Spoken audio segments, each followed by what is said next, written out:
So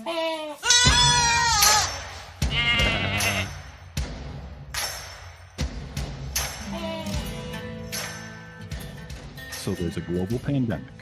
A virus is sweeping across our world still, and society has changed. Why is this happening? Do you feel like lifting restrictions right now is a good idea? Would you get a COVID test if it were administered anally? How about dressing up in old person makeup just to get the vaccine? If you haven't considered these questions yet, you will soon. And we will be here with you, your personal guides as the world circles the toilet bowl. Thank you for joining us on Staring at Goats. Thank you once again, everybody, for joining us here on your favorite podcast you wish didn't exist, Staring at Goats. We are your goats. We are your guides. We are the people that are going to commiserate with you throughout the pandemic. I'm your host, Steven, joined as always by the wonderful Jacob. That was glorious, Mr. Purplehead Travis. That was glorious. It was real well done. That voice that came up with that amazing intro is TV's Travis. The endlessly talented. Yep.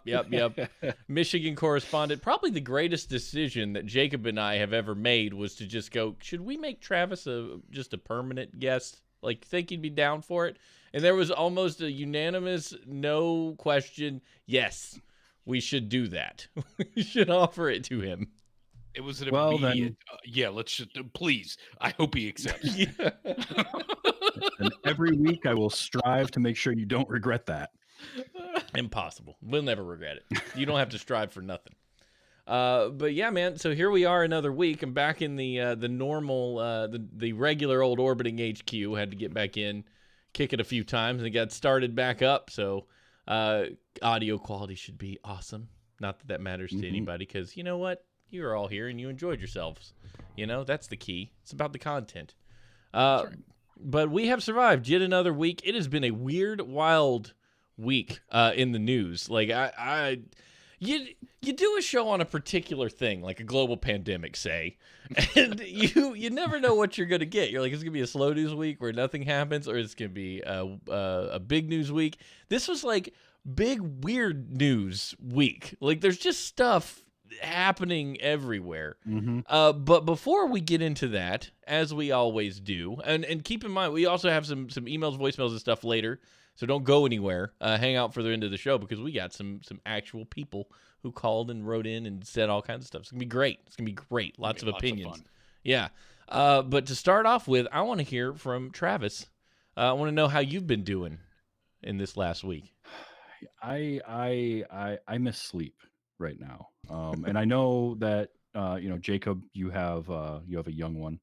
And so do you, Steven. My young one is 13 years old. And he is four-legged, furry little bundle of joy.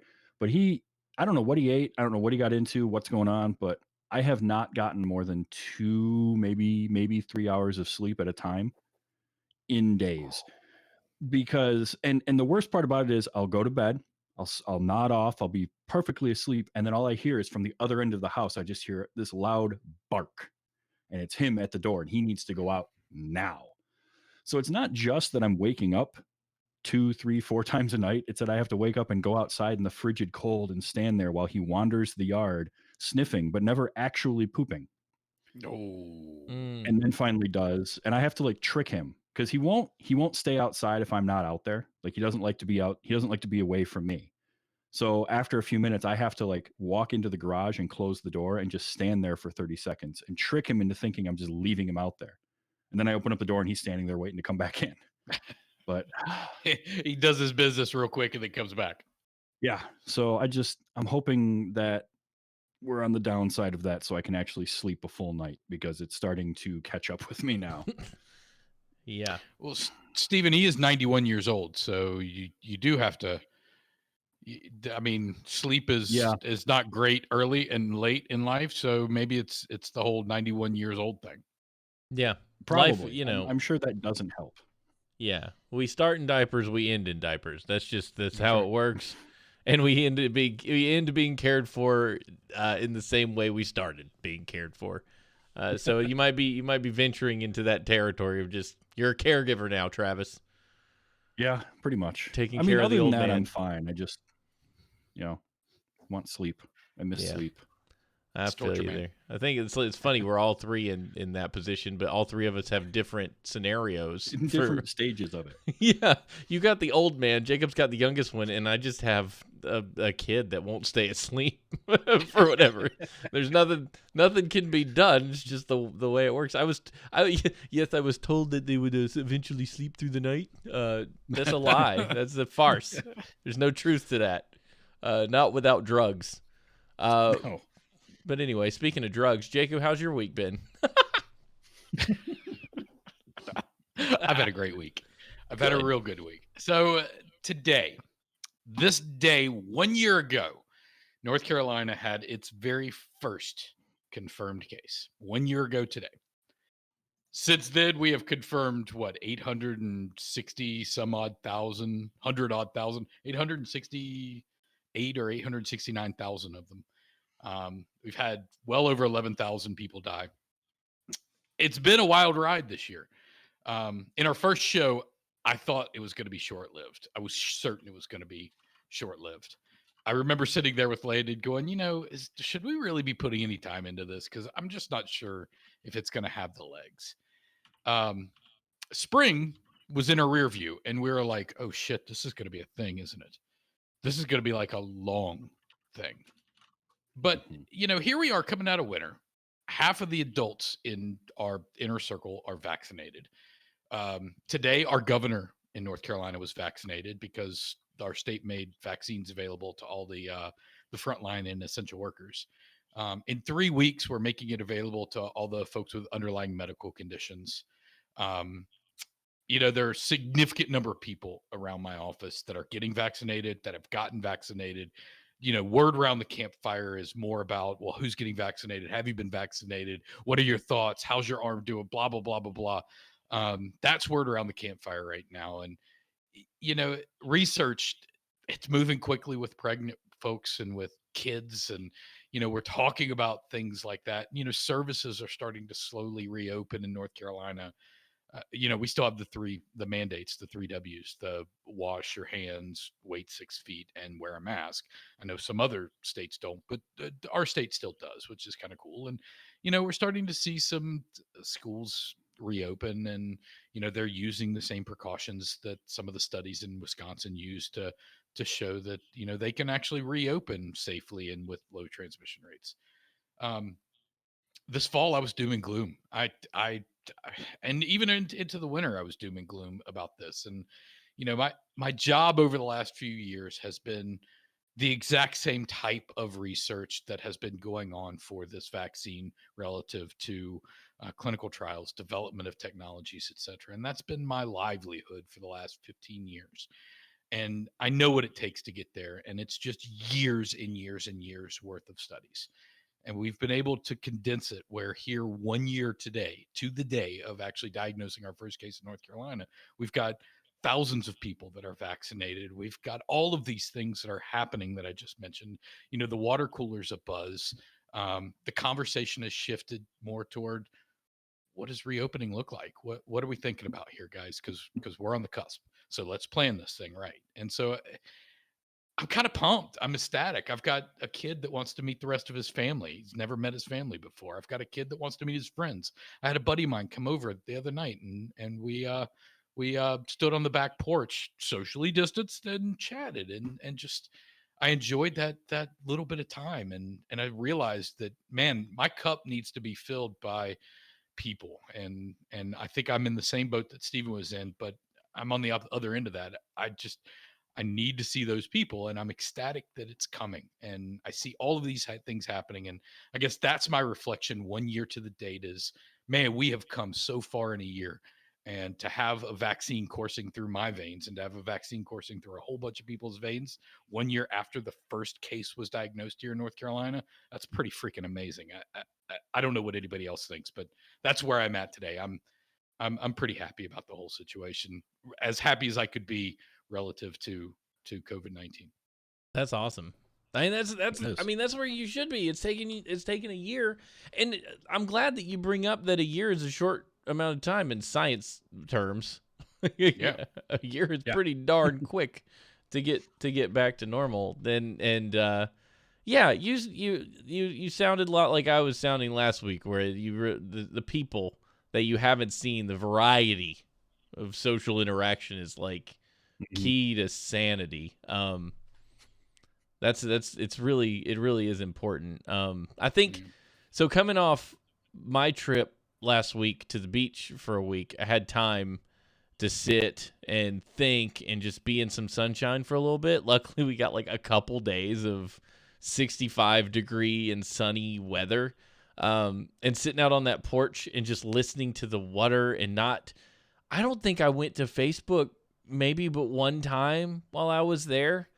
Um, I don't think I looked at the news nearly as frequently while there, which is weird because I didn't set out to avoid stuff like that. It wasn't a goal. It was If it was a goal, it was like a subconscious thing. Like, man, while I'm at the beach, I should really like just cut back on media and just do just work, and kind of when those days are over, just not pick up my laptop and not worry about that stuff.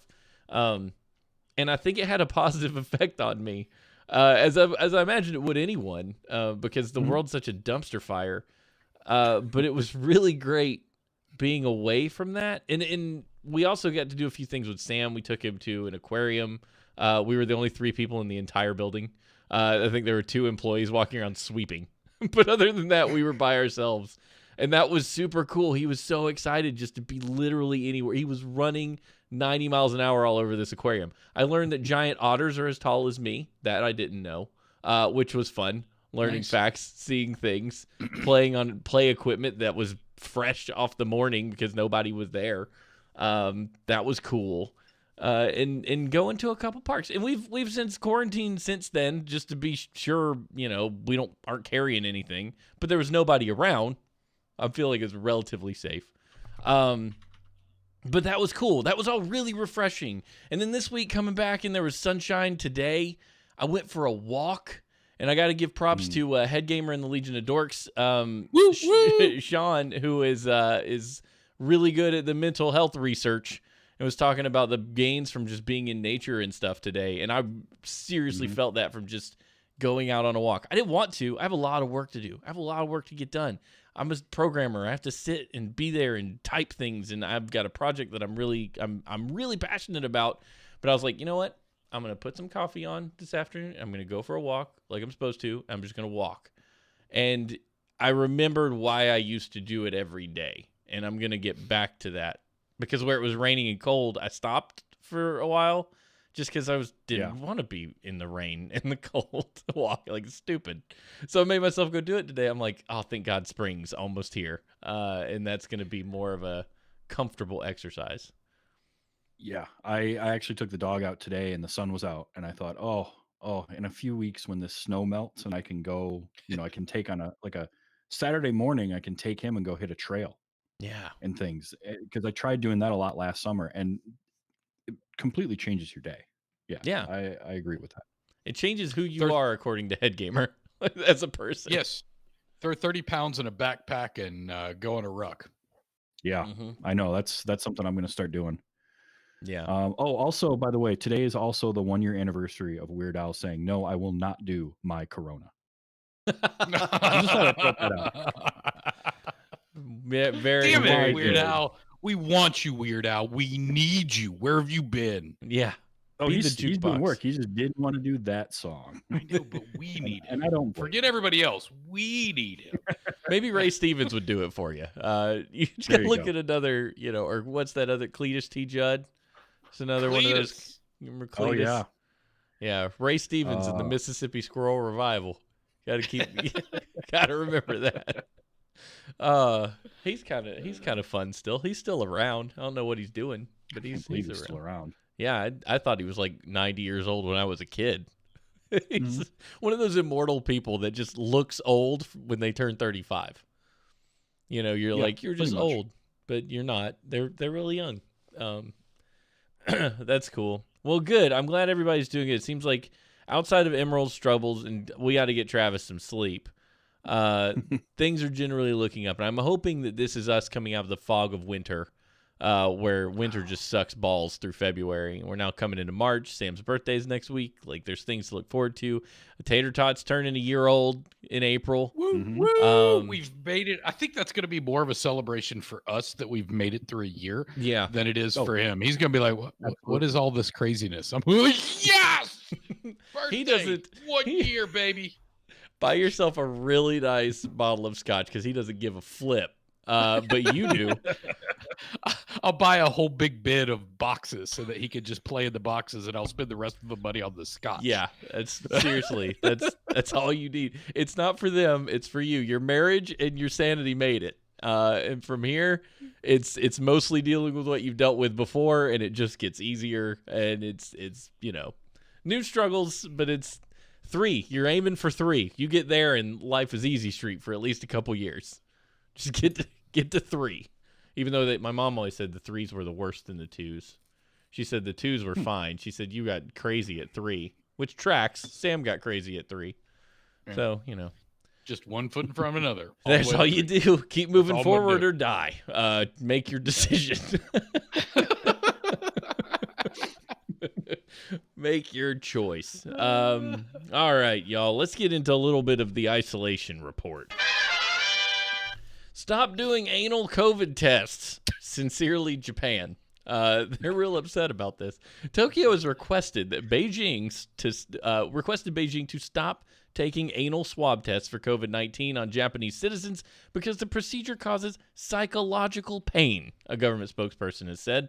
Japan's Chief Cabinet Secretary Katsunobu Kato said the government had not received a response that Beijing would change the testing procedure, so Japan would continue to ask China to alter their way of testing.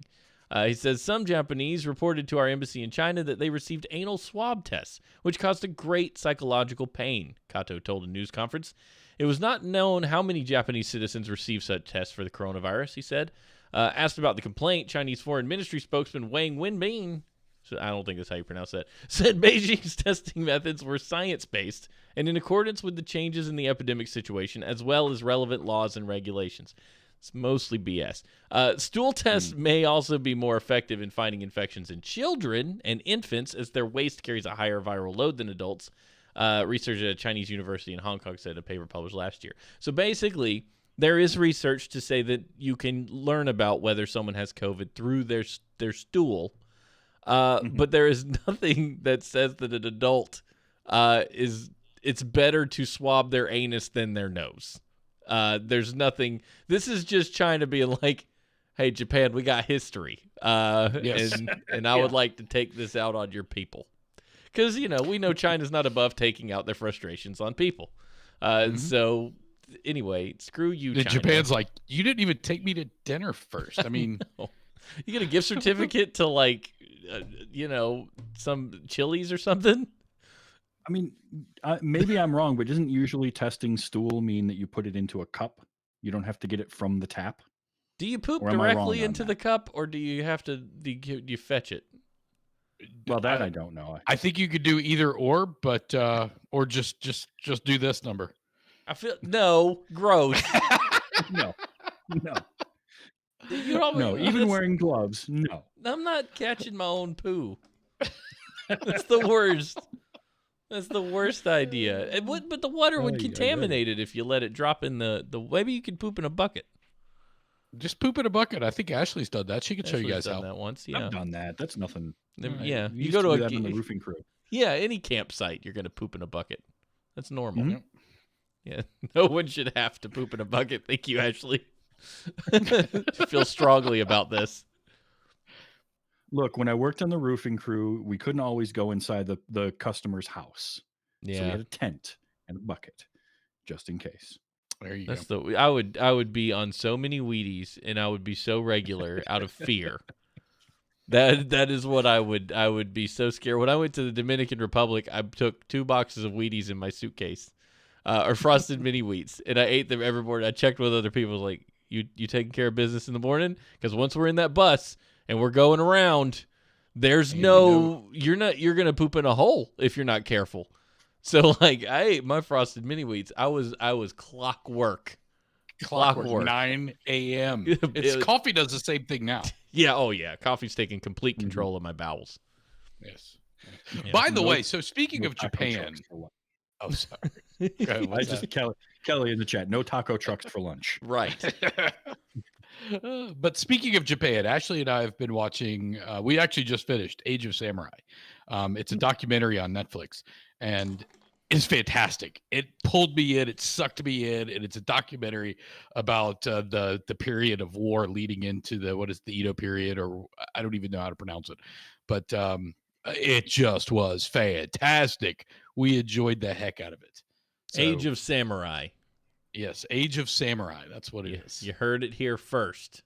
It's fantastic. So if anybody wants a good history of Japan, go check it out. If you don't, go get yourself a COVID test, because in California, nobody's going and getting them.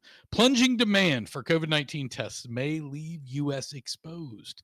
Just 5 weeks ago, Los Angeles counties was conducting more than 350,000 weekly COVID tests, including at a massive drive-through site at Dodger Stadium. And healthcare workers raced to contain the worst of the COVID-19 hotspot in the U.S. Now, county officials say testing has nearly collapsed. More than 180 government-supported sites are operating at only a third of their capacity. It's shocking, in quotes, how quickly we've gone from moving at 100 miles an hour to 25, says Dr. Clemens Hong, who leads the county's testing operations. After a year of struggling to boost tests, communities across the county or across the country are seeing plummeting demands, shuttering test sites, or even return supplies. Officials say encouraging trends, together with harsh weather and the end of the holiday travel season, the pandemic fatigue, they're all and a growing focus on vaccinations have all sapped the interest in testing. When you combine all those things together, you see this decrease. People just aren't going out to testing sites, it sounds like.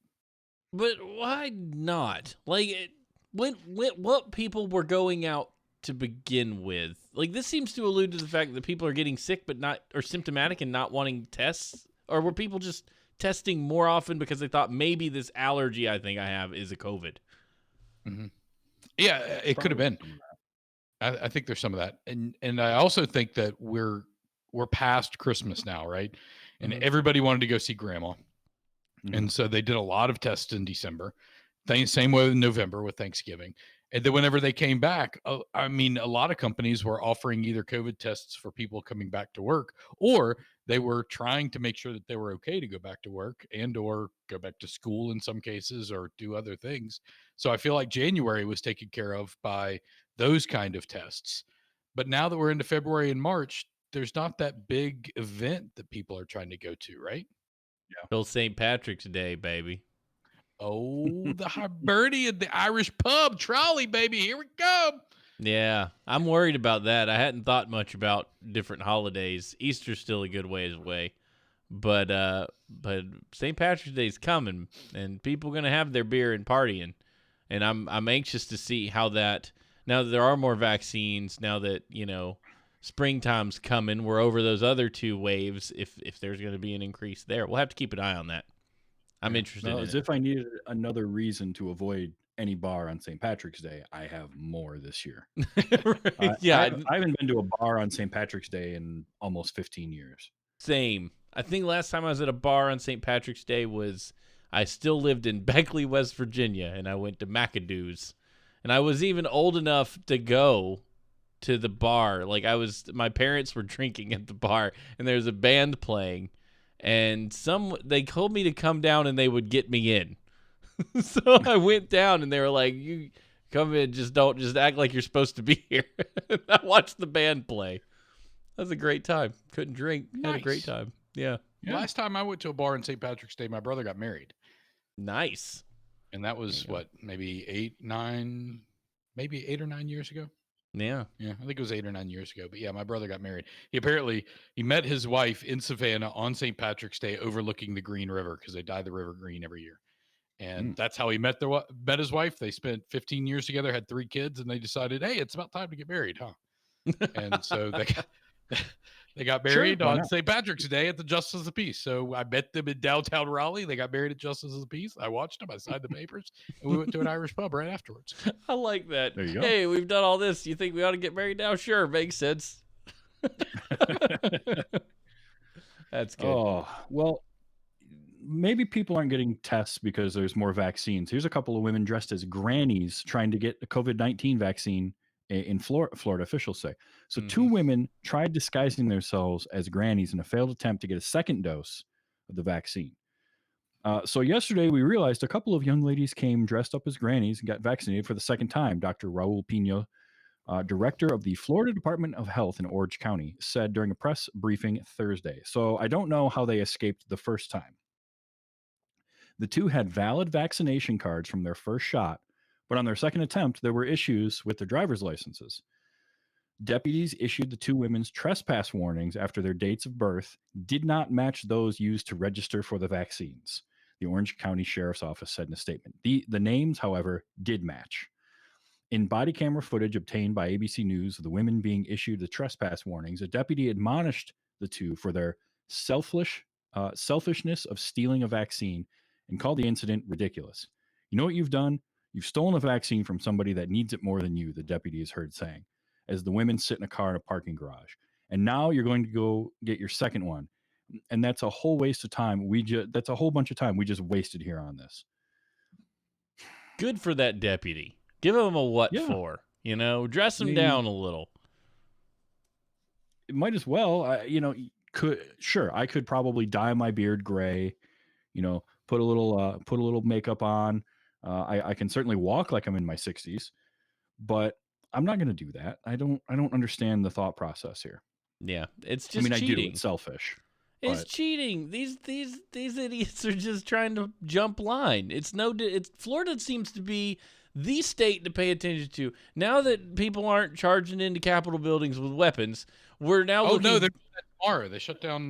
They shut down the Capitol tomorrow. Which Because Capitol? Whose Capitol? the Senate and the Congress. The American Capitol or the Now, Michigan Capitol?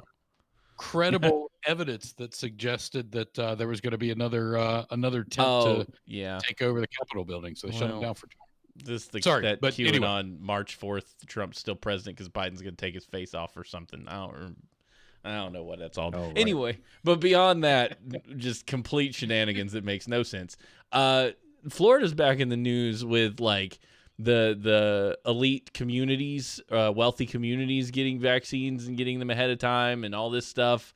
So Florida's got some shenanigans going on. They need to sort out for sure. But I'd like to point out that these may be fake grannies, but there's one granny that got her vaccine and waited in line for it, and that is the great Dolly Parton, who got her Yes. vaccine this week after waiting patiently, despite giving millions of dollars to the research to get the vaccine made, because Dolly Parton is the best of us. Somehow, you would think this is what blows my mind about Dolly Parton. To go off on a tangent because we got time, is she is born and raised in the Bible Belt, Sevierville, Tennessee, in a one-bedroom house.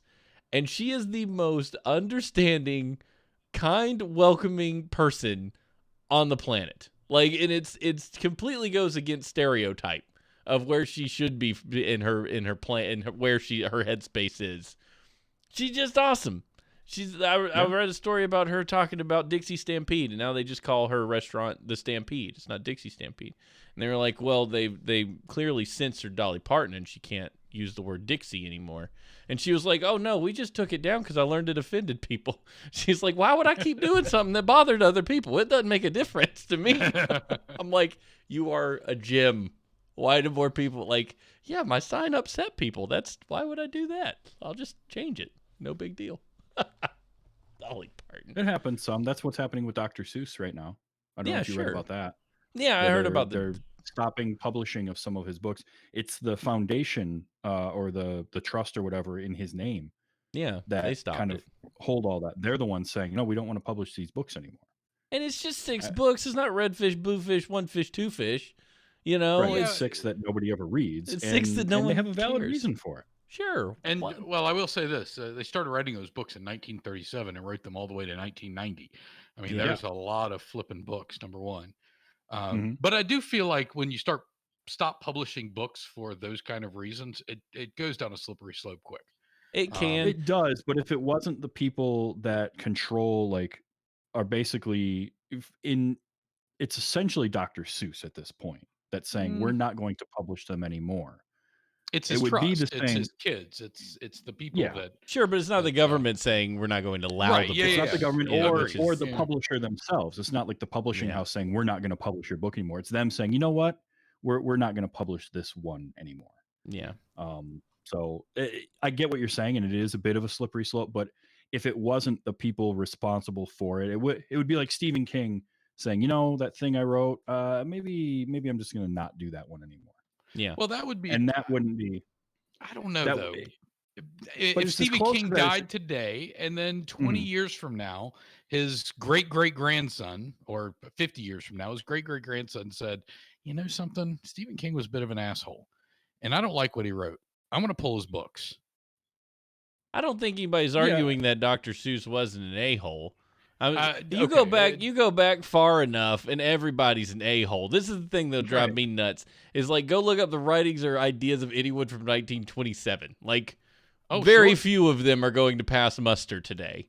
But we still Which is why. read How to Go Win ahead. I'm sorry. Friends and Influence People. That thing was Yeah. written in like 1908 or some ridiculous year from a billion. I thought it was recent. It's not. It's a super duper duper old book. Uh, you just, I don't know. Don't tattoo names of bands on your arm because years from now you might be like, oh shoot, that guy was a Whoops. giant dumpster fire, and I've got their stupid tattoo on my arm. Yeah. And 1937 is whenever a lot of these. I mean, we're talking about 80, 90 years ago, right? So Mhm. we're talking about a long time ago, relatively. I mean, this country's moved a long way in the last 80, 90 years. Sure. So yeah, the it's definitely a different sentiment. Sure. But I do feel like all of a sudden it can go down a slippery slope pretty quickly if everybody's families decided, oh, we're just going to pull all the books from, the 1700s to the 1900s because, it's not culturally appropriate anymore. Yeah. It's just a slippery slope. That's all I'm suggesting. I'm Sure. not saying they did Yeah. the wrong thing. I'm just saying that watch out because We get this every 10 years. Like remember when Laura Ingalls Wilder books were pulled from school libraries because they had racial stuff in them. It just and everyone flipped their lid then, and no one's like suffering. You can still find Little House on the Prairie. Like calm down. The school library isn't the only resource available for literature. Like we can get past this. Nobody's taking nobody's charging into your house and demanding your copy of 1984. They might. I mean, Right. Amazon did kind of steal it that one time, but we won't talk about that. And I do think, like, I think of the Dr. Seuss thing a little different in that they're not going to publish it anymore. They're not recalling any copies of No. it or banning it. They're just like, we're just not going to make that one those couple of books anymore because they got some stuff in them that we're not super proud of. yeah, we're So not seeing book burnings en masse on the streets of the Capitol. It's hard yeah, to deal with this stuff in a way because you almost feel like Danny Orr brings up they're warnings about questionable cultural representations at the front of some of the Muppets episodes, and it's like, do we have to lead with an apology for everything that was made years ago when it was still wrong? Like, are you All in the Family, clearly a comedy. Clearly, the joke is that the idiot as the lead of the show is a racist, and he's a dumb racist. And that's the whole point, But are we going to have to start putting a thing at the beginning of All in the Family like, this guy is not a representation of what we believe or think? Like, is that the way we? And I know this is not really a staring at goats conversation or where it should go, but I wonder about things like that. Like, if I write a story and there's a character in it who's okay. Pulp Fiction. Quentin Tarantino drops the N-bomb like 500 times during one scene. At least. And you're like, he's a white dude. His character uses that. Do we now yell at Quentin Tarantino and make him put a thing at the beginning like, these are fictional characters? They are made to represent an archetype that I am not, but I am writing a story about. I think that kind of stuff is a little scarier to me than just an estate dropping publishing rights. I get more nervous about having to apologize ahead of your creative project.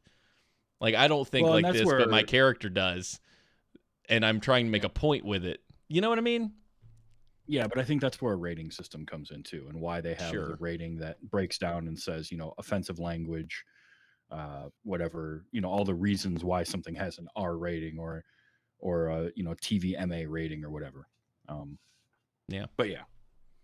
Yeah. Well, good bunny trail. That was fun. I mean, hope they I will solved say everything. this, and real quickly around Dr. Seuss, because I have been reading a few of the Dr. Seuss books. And by the way, All the Places You Are Go, All the Places You Will Go, amazing book. I highly recommend it. If your son or daughter is graduating, go get it for him, because it is just a phenomenal freaking book. But there are some that are just downright awful. Downright awful. Horton Hears a Who. That is downright awful. They're talking about people boiling other people and beating people up because they don't believe or think the same way other people. I mean, it's garbage. So if you're going to pull something, I wouldn't mind seeing Horton Hears a Who being pulled, because that shit is awful. Yes, it's got a good message that people are people no matter how small. I get it. But to get there, it is they describe it in the worst possible way. So I'm over here going, you know something? There are some major flaws with Dr. Seuss, and I'm not saying it's a bad thing to pull his books, but there are a lot more issues to tackle other than just racial insensitivity on a couple of the books. There are some major awful storylines in those books that I hate reading those. I actually skip over those parts whenever I'm reading them to Little One. Anyway, that's my own tangent about Dr. Seuss. I feel like we could find flaws in a lot of his books.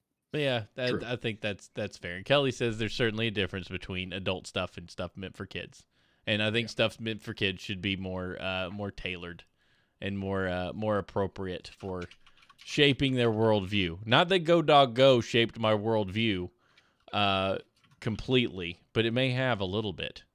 Do you like my hat? No, I do not like your hat. Well, that's rude, but honest, and that's okay. All right. Where are we going now? Let's just get back on this. Hold on. We're done with the tangent now. Might be. NIH halts trial of COVID plasma treatment after research conclude it is not beneficial. This is the miracle cure that was going to be the thing that brought everybody back to life. You get COVID, you go to the hospital, you get some plasma, and you're good to go. The National Institutes of Health said Tuesday it has halted a trial testing convalescent plasma in patients with mild to moderate COVID-19 symptoms after an independent group of experts concluded it was unlikely to be beneficial. The Independent Data and Safety Monitoring Board met on February 25th to review the data and determine that while the plasma treatment caused no harm, it was unlikely to benefit this group of patients. After the meeting, the DSMB recommended that the NIH stop enrolling new patients into the study. When Donald Trump claimed it was a breakthrough about a year ago, a little later than a year ago, what was this? Probably August. When did he get it? August, September? Yeah, it was late summer, I believe. Yeah. Mm-hmm. Dr. Scott Gottlieb, a former FDA commissioner, said the treatment might help patients, but it doesn't look like a home run. He did agree that convalescent plasma certainly met the standard for an emergency use approval in the setting of a public health emergency. So I know someone who got this tangentially. I know it through a person whose father-in-law was able to get the convalescent plasma, and the appearance of it was that it made him better within a couple days after he started receiving it. But these things are hard to check. Like, could he been making his way back up anyway without it? Was it making a huge difference? Was it making a minor difference? And it seems to me like if we get some independent researchers to say, well, the benefits don't outweigh whatever risk might be there, probably just shouldn't bother with it. I mean, that's news. I don't know if it's good. I don't know if it's bad.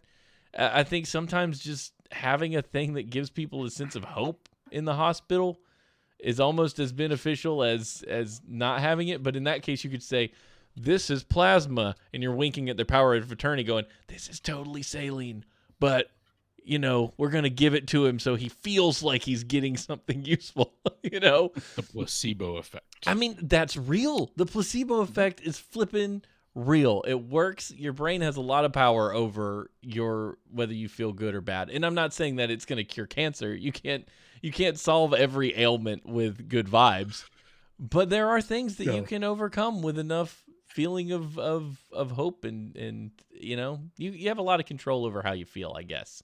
That's not I don't mean that to be a blanket statement, but it's there. It can make a difference. But yeah, the one thing I think is important about this article is that there are a lot of things that we tried. There are a lot of things that we threw against the wall and said, let's see if this works. Oh, it looks like it meets the criteria to release it, and we think it may work, but it may not. Let's just wait on some studies. Yeah. And I feel like this is the perfect example of why we need longer studies and why we need time. Is that, yeah, it looked like it might be a thing at the very beginning because the science made sense. Intellectually, it made sense. We had some anecdotal evidence to support that it may make a difference.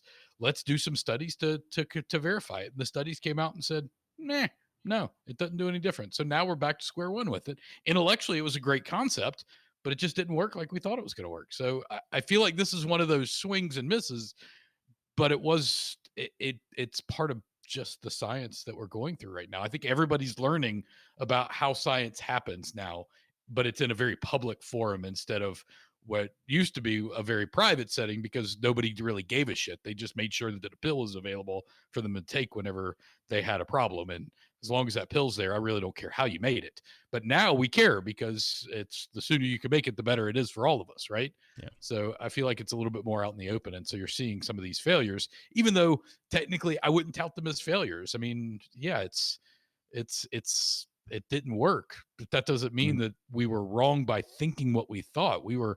I feel like we were 100% right to go down that intellectual path to try to get people better. And it made sense. So let's test it. And oh shit, it didn't quite work the way we wanted it to. Next. Do you think it's Yeah. overall better for society to be more privy to these kinds of things, like for it to be a headline, or is it better for it to be more something you have to seek to find? I don't know. And that's a big question. I don't know. Yeah. I mean, it is. And, I liken it to football players, right? On Monday morning, everybody's the quarterback. Everybody knows what the quarterback should have done. Everybody knows the coach should have done because the game's over. And I feel like we're seeing a lot of that play out in the news. We should have done this. We should have done that. We should have known better. The scientists should have gone down this path instead of gone down that path. I feel like there's a lot of that going on right now. Fauci should have said wear masks sooner. He shouldn't have said not to wear masks. Well, he should have, whatever. There's a lot of those kinds of statements right now. So what we're seeing play out, I think, in the national conversation may or may not be a good thing. I don't know. What I'm hoping is that it encourages some young kids to get involved because the more people that do get involved, especially really bright young kids that get involved with a fresh new perspective, it will make us momentum will gain and we'll make some great strides significantly quickly if we get more people interested in and actively engaged. So yeah, I think it will help, but I really don't like seeing a lot of these scientists who are not career politicians, who are not polished, get up in front of people and are being forced to say things that they're not necessarily comfortable with just because some news personality wants a soundbite. Yeah. Yeah. I think that is the goal. When you have the lights on you and the camera and the light is bouncing off your head just properly, your goal is to get the soundbite that you could put in the headline, that you could put in the advertisement that says we get the hard-hitting news, and it's Fauci saying don't wear masks, and then a clip just after saying please wear a mask everywhere you go, and you've created a narrative of scientists don't know what's going on, and that's what we wanted. We wanted to let people know. No one knows. No, that's interesting. I was curious about that. Very cool. Oh, that's a huge question though, and I don't think Yeah. we even tipped the surface of that discussion. But yeah, it's an interesting thought. Can people be trusted with science, or should we hide it from them? This is such a stupid place this is not the American education system Thomas Jefferson dreamed of. This is like the opposite. It's like, we better just not educate the wrong people, lest things get crazy. And it's not necessarily about the education. I just think it's about the understanding and conceptual understanding about specific things and how things are best done. And I think most people don't have that conceptual understanding. And now they're starting to get a glimpse into it.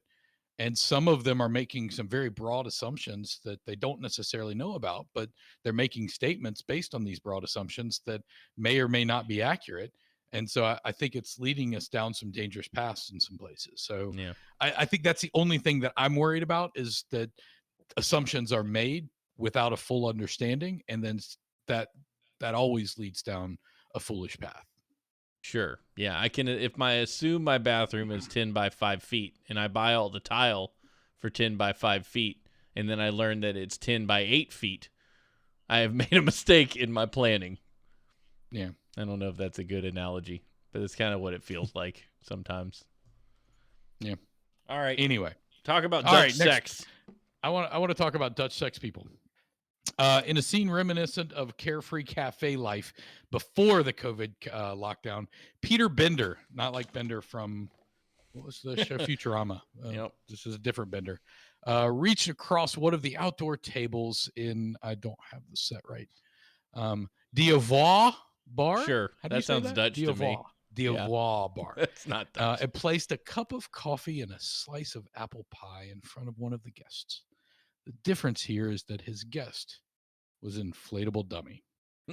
With tough COVID coronavirus measures shutting Dutch cafes and restaurants down since mid-October, Bender's guests Tuesday were all white inflatable dummies dressed in t-shirts, wigs, and large red noses. They were part of a protest that saw an unknown number of cafes across the country symbolically open with their terraces amid growing oppositions to the lockdown, opposition to the lockdown from hard-hit businesses. We've waited long enough. We still don't have any perspective from the government, said Bender. We have a ludicrous action. Ludicrous. It's ludicrous. Yeah, I love that. Ludicrous speed. It's a Go. ludicrous action. Yes. Today, dolls are sitting here. Next week, it will be real guests. We're sick of it. Elsewhere, stores in one Eastern village opened briefly in the morning, and a group of sex workers staged a demonstration and set up peep shows outside of the parliament that afternoon. We also have to pay rent just like any other person who works, and why could everybody else work except for us, said one sex worker. A woman who was named Moira Mona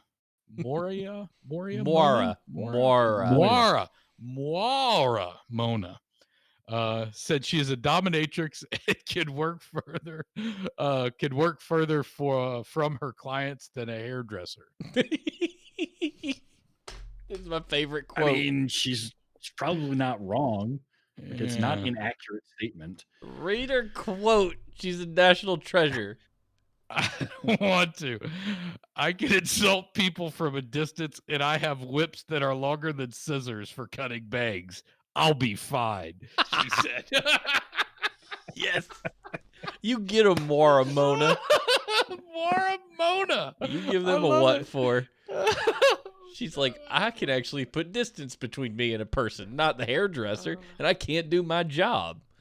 By the way, this article is missing so much punctuation that I had no idea what the sentences were. I'm like, there's no commas, there's no periods, it's just awful. It's a rambling mess of an article. But I copied and pasted, by the way. I did not write this one, so you can blame whoever wrote this thing. Whoever wrote this needs but it was worth it for Mora Mona.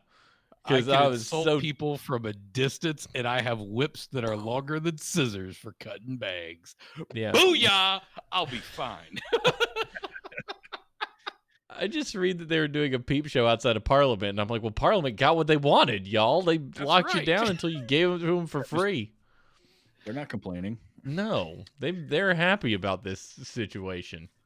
You know, these people are trying to run a business. I don't blame them. You know, if there's other restaurants or if there's other like hairdressers, for instance, some of these sex workers can put up just as many safety mechanisms as a hairdresser. Glory holes and whatnot. True. New York State suggested it. Get down in different ways. Yeah. It's my opinion. You know, I don't know about the cafes though. Cafes, if you got outdoor dining, it's a better option than indoor dining. I still think restaurants are the pits, and you shouldn't go to them. But, you know. Yeah, just everything be takeout and then go sit in the park. Right, yeah. Yeah, takeout and go sit in the park. I love takeout. Takeout has kept me alive this past year. Good. Papa Murphy's actually has a really good way of doing it. They actually have a tent, a little tent set up right at their front door, and they have a rack of pizzas sitting right there. And so the person who basically you have to do your orders online, and there's a person standing at the doorway, and they ask you your name, and you pick up your pizza from the rack, and then you leave. And that's it. There is no, I go into the store. The store is used for the employees. They make the pizzas back there, and they put them on the rack in the tent in the front of the store. It's fantastic. That's what we need, is more takeout restaurants like that. And Papa Murphy's is the best way to do it, because you're taking uncooked pizza that if they did get their COVID on it for whatever reason, you're going home and you're cooking that pizza. So you're cooking it at a high enough temperature to obliterate the COVID. And it's the safest pizza. Also, Papa Murphy's is free. If you don't have a Papa Murphy's or know what we're talking about, it's Subway for pizza. You tell them what to put on it. They give you the uncooked pizza. You take it home and cook it. It makes no sense. It's probably the franchise that makes the most amount of money of any franchise in the world, because they don't need ovens. They don't need, they need nothing. They just need... Their overhead is minimal. Oh, just tiny. Yeah, I'm sure. It's stupid. And you're dumb enough to go, can't wait to get my pizza and go home and make it myself. Like, what the devil? Well, I mean, I like take and bake pizzas. I've gotten those plenty of times. It's just that, but yeah. Yeah. So Texas and Mississippi are rolling back COVID-19 restrictions. I don't know if you heard about that yet. Roll back. Oh no, is that a thing? We're gonna talk about that? Where? The governors of Texas and Mississippi both announced on Tuesday that they will be lifting their state's mask mandates and rolling back many of their COVID-19 health mandates, just one day after the CDC warned against complacency in the face of emerging coronavirus variants. It's now time to open Texas 100%, Texas Governor Greg Abbott said Tuesday after Montelego's Mexican afternoon at Montelego's Mexican restaurant in Lubbock. COVID has not suddenly disappeared, he said, but state mandates are no longer needed. Shortly after Abbott's announcement, Governor Tate Reeves announced that he would end Mississippi's statewide mask mandate effective Wednesday of this week, which is today. Tate, what a strong name. Tate. Get it, Tate. On Monday, CDC Director Rochelle Walensky strongly cautioned against the very rollbacks that Abbott and Reeves were about to implement. I am really worried about reports that more states are rolling back the exact public health measures that we have recommended to protect people from COVID-19, Walensky said at the daily White House COVID-19 briefing. Please hear me clearly. At this level of cases with variants spreading, we stand to completely lose the hard-earned ground we have gained, Walensky said. Also, we have this from Texas Governor Abbott. Fellow Texans, our joint efforts at slowing down the effects have been working, and you should all be proud of what we have accomplished together. So, since the parachute has dramatically slowed down our fall from 10,000 feet, and we are now at about 2,500, but moving much slower, please pull the handle on your right shoulder to release the parachute cords. We no longer need it. Yours in hee-haw, Greg Abbott, Governor and Science Chef. Seance Chef. Yeehaw. Seance Chef. I don't know about you guys, but if I pull my parachute cords at 2,500 feet, I'm going to hit the ground real hard. Like, what is he getting at here? But 2,500 feet's high up to be just letting it loose. I don't think that was a real tweet from Governor Abbott. I don't think so either. I think that was a parody. Because I believe it. Look, Steven, I'm gullible. you're gullible. Kelly pasted that in the chat, and I thought for sure that was legit. But if it's not, I think she was just, probably not. But Seance Chef is my favorite part of that. Seance Chef, because that I can actually buy. I didn't know. I thought maybe yours and Yeehaw was a Texas thing, kind of like the stars at night are big and bright. It was a meme. Thanks, Kelly, for misleading me. Dagnabbit. I put that in here. I was so excited. Yeah, it was an interpretation of his actual tweet. Okay, so there. So yeah, practically real. Practically real.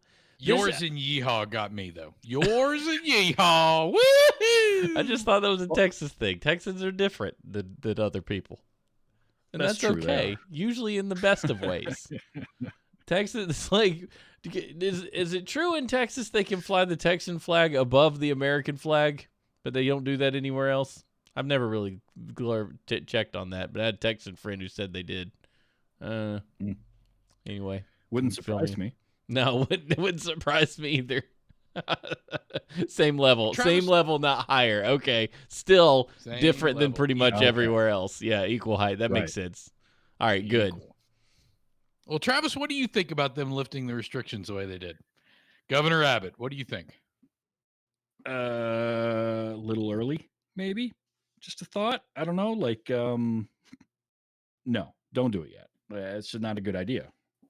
Because all it does is serve to make all the people that say, "Oh, we don't need them," feel like they're right and feel righteous about that, and at the same time make I don't like the idea because sure, there's still going to be plenty of people that are going to follow guidelines, and that's good. But what it's going to do is it's going to create social stigma for those people because the people that don't want the restrictions are loud in most cases, and they're going to make it a more of an issue.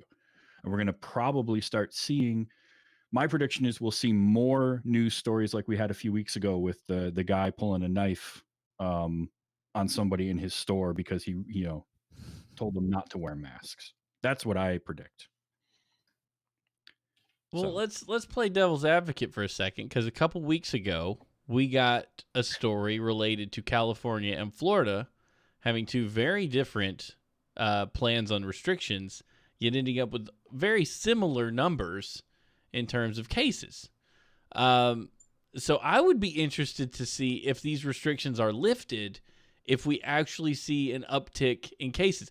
I also think it's premature. I think it's too early to do it. We're just now getting our feet back under us. Let's get stable. Like, we're not stable. We're still wonky. There's variants everywhere. There's vaccination rollout isn't 100% yet. Give us to April at the very least. Like, let's see where we are there and let's recalculate. But I am curious to see what numbers end up coming out of this. Like, if it opens up to people like you and me and some of the people in the chat, I wouldn't go out. North Carolina comes out tomorrow. Roy Cooper says, "Hey man, go out 100%. Everywhere's open. Have a blast." I'm not going. No masks. No masks. No mask requirements. I'm not going. And if I do, I'm wearing my mask. I would venture to guess most people in our county would continue wearing their mask at the very least. They may venture out further, but I don't think mask use would drop. Maybe in other counties around us.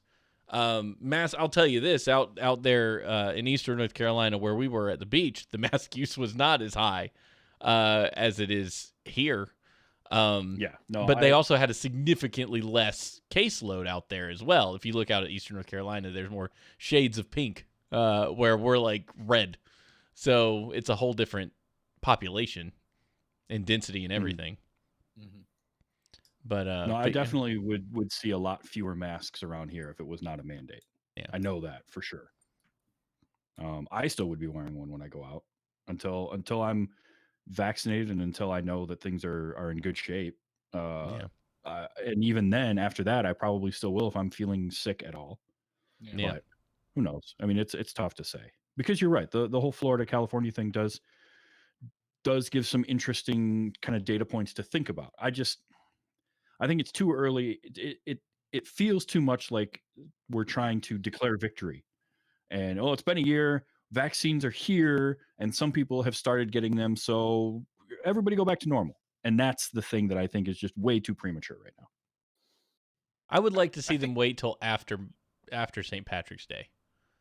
Mm-hmm. If this is lifting it in order to get people to bars on St. Patrick's Day and make sure that big infusion of cash in Austin and Houston and places like that happens, that's a bad reason. Like, that's just not a good. I know there's a lot of people hurting, a lot of restaurants, a lot of bars that really rely on that when it happens. I mean, it's like Toys R Us at Christmas. Like, they floated on Christmas for years. If they canceled Christmas, Toys R Us would have died long before Yeah. it finally did. And I worry about places like that have those big moments. But where are you at, Jacob?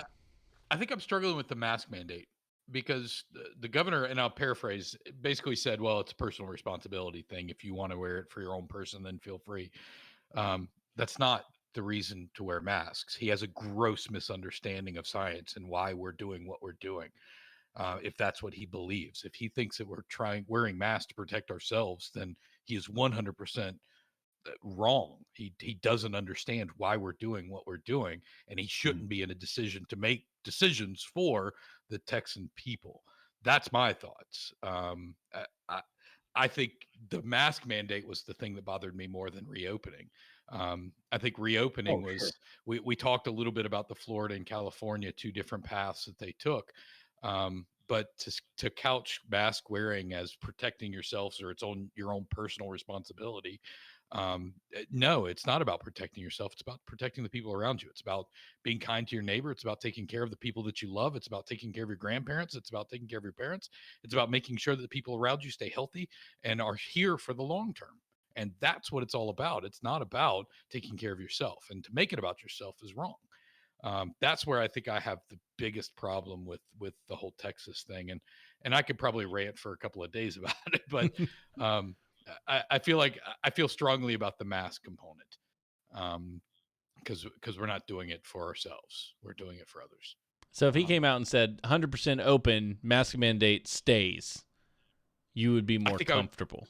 I think I would be okay with it, because I mean, the bottom line here is, and this is the other thing that I'm struggling a little bit with, is that we did pick winners and losers in this. We did pick the bars and the gyms and the other restaurants that stayed closed. We made sure that they stayed closed, and there was a good reason, right? I'm not saying that the rationale was wrong, but we did pick winners and losers.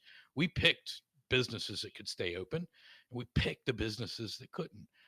The problem is I don't think we did enough to come alongside the people that we chose as the losers.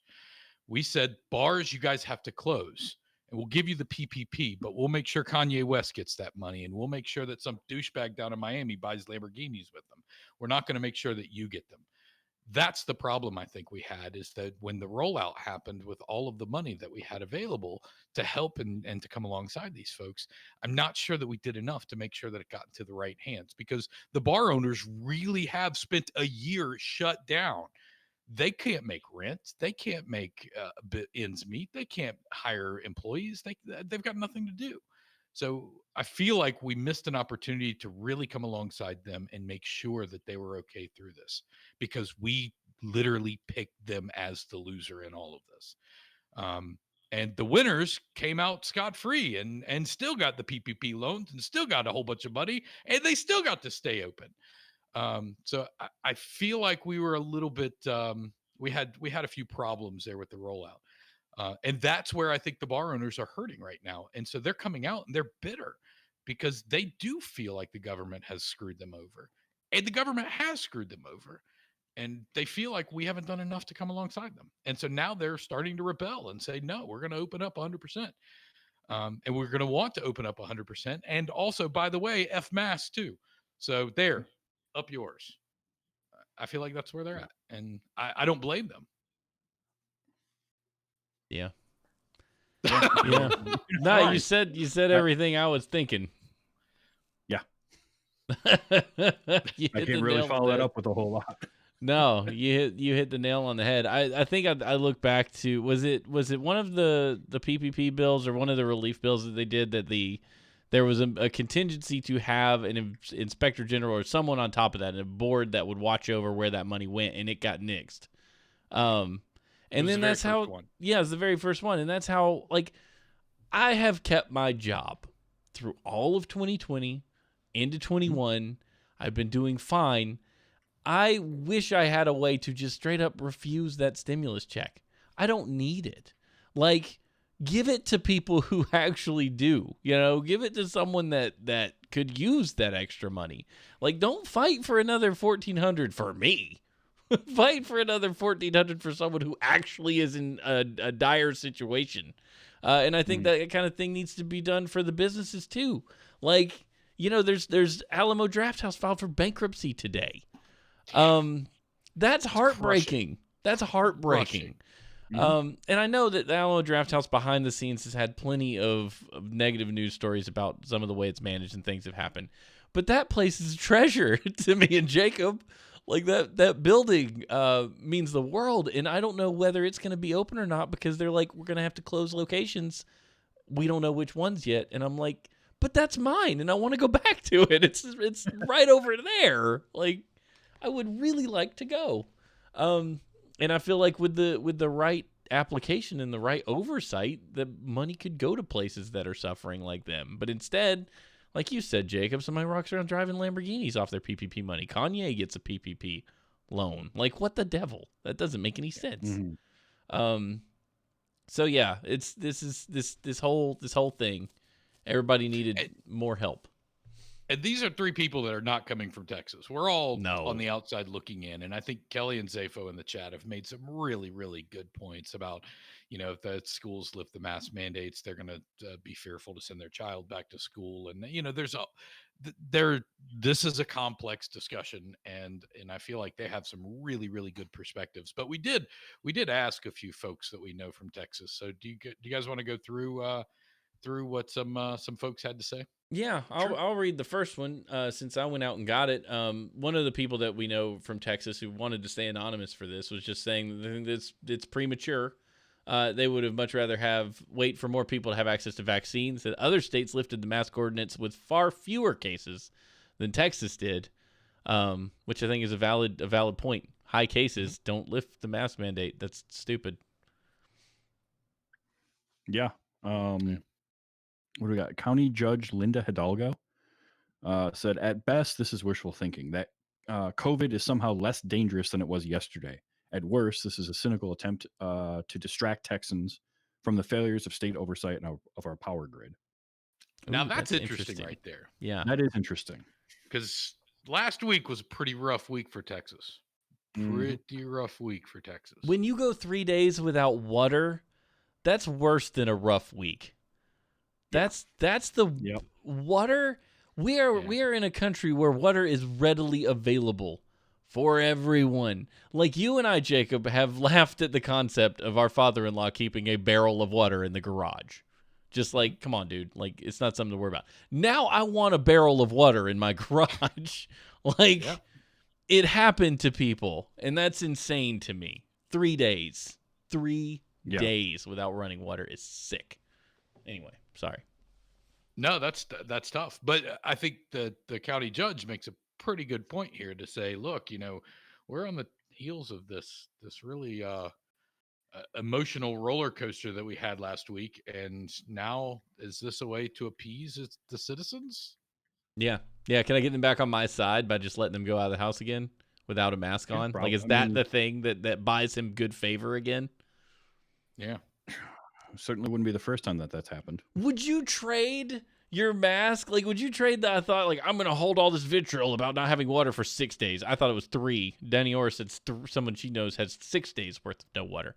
Like, they melted snow for their toilets. Melted snow to flush the toilet. Holy shit. Look, I've been on well water before. No power, no water. That's the way it works. When a hurricane's coming, you fill your tub because you just don't know what you're going to have to do to make it. So I get this, but nobody was expecting it to go out for 6 flipping days. But yeah, it's crazy. I don't know if I would be happy to go, I just went without water for 6 days due to horrible mismanagement.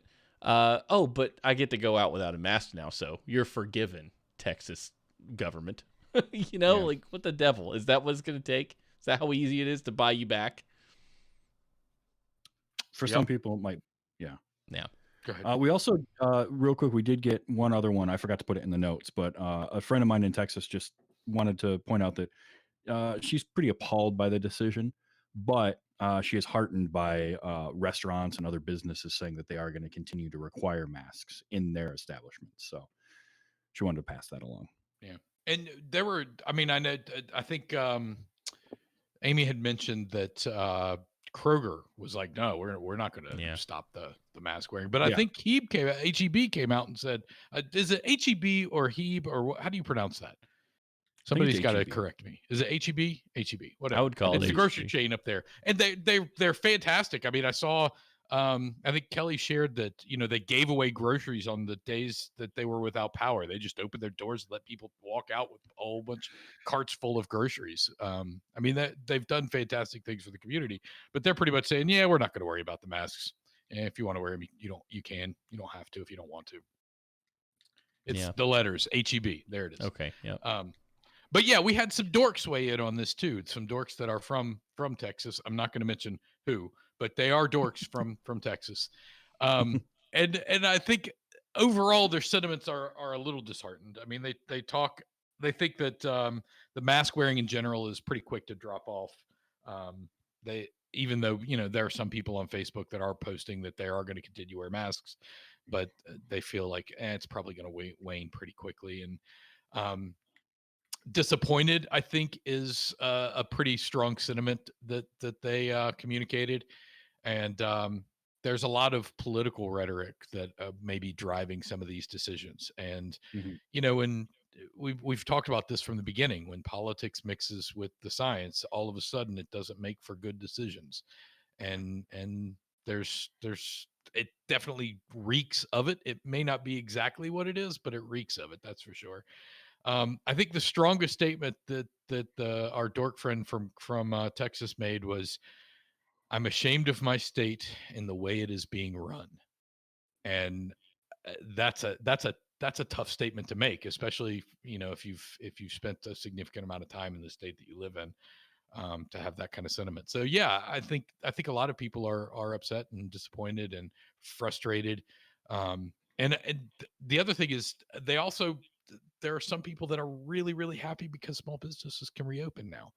And there are some businesses that really were absolutely on the verge of shutting their doors that are potentially now get to keep their doors open for just a little bit longer and try to make a go of it. So, yeah. Yeah. There's a lot of places that you can't do takeout. It's like, I think about the trampoline place up the road, Defy Gravity. Like that you can't do takeout trampoline time.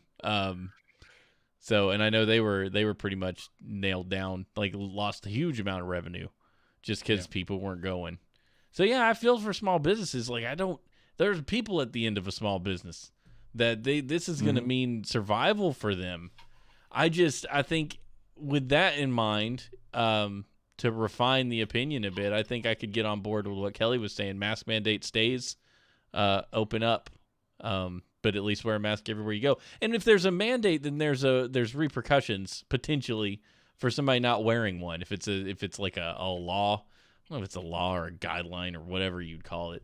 But like if you're just a store that says wear a mask, you need the extra power that a mandate provides to go like, no, seriously, like there's a state mandate, you can't come in. Yeah. So I'm going to change it up a little bit because Kelly brought up a great point in chat. She said, "Look, we're an open carry state here in Texas, and I don't want my son getting shot because he asked some asshole to put on a mask." Yeah. Is that going to be a thing? I mean, I think that's the far extreme of it, but I know that, I've gotten into some verbal spats with folks about not wearing masks and wearing masks. And they haven't been awful, but they've definitely happened. I've had a gun pulled on me for somebody, ramming their car door into the side of my parked car vehicle. So this shit happens. So I don't think Kelly is wrong for being fearful of it. So do you think it's going to come down to that? It'll probably happen. Go ahead, Travis. Yeah. I certainly think it's a lot more possible that will happen than that we won't hear about it at all, especially with how frayed everyone's nerves are at this point. That does not help at all. So yeah, I think it's entirely possible. Yeah. I'm not an anti-gun person in the least bit, but certainly carrying one, the likelihood of you using one is exponentially higher than if you weren't. People get weird when they get angry. I would imagine they'd come to fisticuffs before it came to shooting somebody with a gun on your hip. Stuff happens so fast. And I don't mean that to like scare the crap out of Kelly or Xander or whatever, but and I don't think that it would, in high likelihood it wouldn't come to that. But the possibilities are out there. Stuff. This happen. It could happen on the street though. Like Jacob said, you've had a gun pulled on you before. I thankfully have never. I'm pretty sure I would need to go home and change my pants if that happened to me. But yeah, I don't know. I don't know, man. Texas is a weird place. Texas is a weird place. Well, here's the interesting thing I'd like to close at least this discussion with is we are having the conversations about reopening and what's the best way to reopen, which is a positive thing. And there are going to be some states that choose to do things significantly differently than what our opinions are. And, I guess it is what it is. I feel like the people in Texas are the ones who I really want to talk to try to understand what their thoughts are, because I've got my opinion, and opinions are like assholes. Everybody's got one, but I'd really like to understand more about what the actual Texans feel about this. So if you are a Texan out there and you feel strongly about this, good or bad, I'd love to hear from you. staringatgoatspodcast@gmail.com. Yeah. You heard the email. Sure, Travis, what's the phone number there? The phone number is 231-486-5401. You can call and leave us a voicemail there. Actually, Tater and Dwayne, your cousin, Yule. Yule, he ain't no good. Oh man, I called back him in a minute. So all right. we got this to play for you. Hey, yeah, this here's for that Staring at Goat show you guys do. Boys, it's Cousin Yule again. I got a question for you. Okay, what is up with this stinking thing getting all these burns? Like, how the heck are we supposed to fight this thing if it keeps splitting up into different stuff, and in different countries, and that kind of junk? Like, how are we supposed to do it? We get a vaccine, and it's like, oh, we're gonna split again. So yeah, that's what I want to know. Love you, boys. See you at the next family reunion, whenever that is. He makes a good point. Oh, yeah, variants. He wants to know what's the deal with this thing splitting and the variants and how we deal. I like that he calls it the splits, because that's exactly how I would imagine that redneck people I know would say, when this thing splits, it's just going to be different. You know how it splits, right? You got it, and you take it, and you throw it into a bucket. And you take the bucket, and you throw it in the air. And you take a shotgun with some bird pellet, go bam, bam, bam, bam, bam. And it just splits it right in half. And then whatever comes down is what splits. And then people get affected by what comes down. If you got the shotgun, ain't nobody got to worry about it splitting, because you can't hit the broad side of a barn. I tell you. Just give me the shotgun. I got to tell you, just give me the shotgun, and we ain't got to worry about no splits. So I reckon it depends on who's holding the firearm, who gets the splits. I had your wife holds a firearm for you, because you can't hold no firearm. They prevent you from holding firearms. You're right. I ain't been able to hold one of them since 1996. But I had the splits once at a rodeo right before I got on the bull. I tell you what, that ain't where you want to be. Time that the back of your pants split right in half? I tell you what, they did sure made it easy when I got out to that porta potty though. I bet it did. You didn't have to pull your pants down. I thought I smelled something after you. Felt convenient. I wore a pair of pants like that for a long time just because it felt like it was easy. Well, the bull had like a target that it was going after. So when it bucked you off, it came running after you, and it had a target. You know it. I just happened to be wearing my bullseye breeches that day.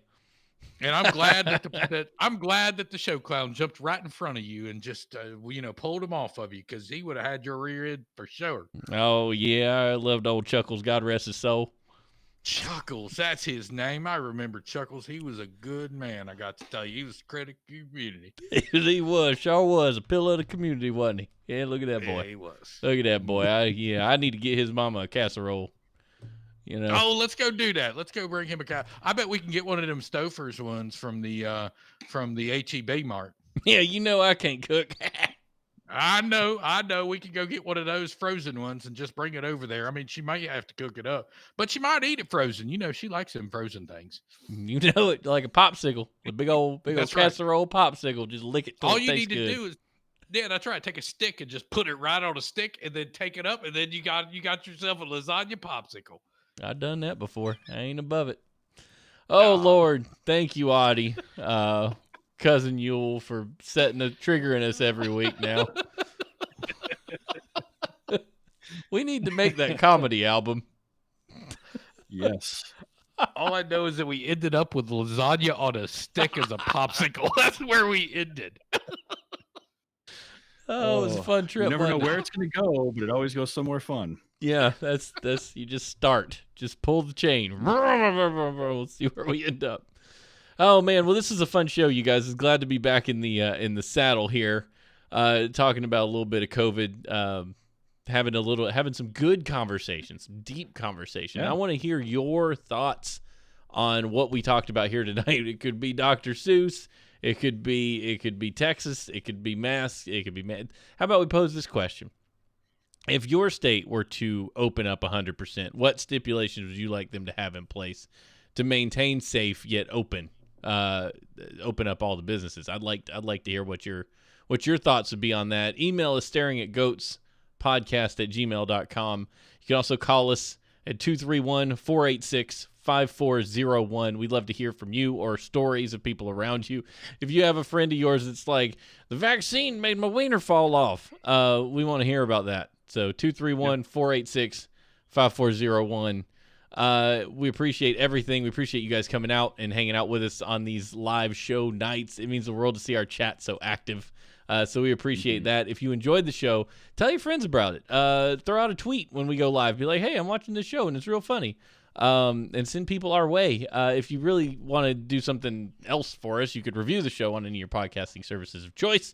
And you can support us monetarily, if you'd like, through Patreon at twodorks.net/support, where you can support us like our friends Hammerdorf, Jesse, Og, Adam, and Christina of Geekheim, Oddly Normal One, and our parents, who are always giving us a little bit of money every month. Even $1 is helpful. So we appreciate that more than you know. But this has been an episode of what show is this? Staring at Goats. Yep. If anyone wonders what the show's about, you just tell them the title. It's self-explanatory. Staring at Goats. Right. We'll see you guys next time on the show. Bye.